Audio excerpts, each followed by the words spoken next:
টলিপাড়ায় অব্যাহত অচলাবস্থা। জট কাটাতে নবান্নে প্রসেনজিৎ, দেব, গৌতম ঘোষ। মঙ্গলবারও স্তব্ধ টলিউড।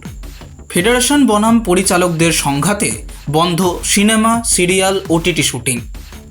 নানা বৈঠকের পরেই সমাধান পেতে হিমশিম টলিপাড়ার বিনোদন দুনিয়ার। আর এবার টলিপাড়ার এই জট কাটাতেই মুখ্যমন্ত্রীর শরণাপন্ন হলেন প্রসেনজিৎ চট্টোপাধ্যায়, দেব ও গৌতম ঘোষ। নবান্ন সূত্রে খবর, মুখ্যমন্ত্রী মমতার সঙ্গে বৈঠকে বসেছেন তারা।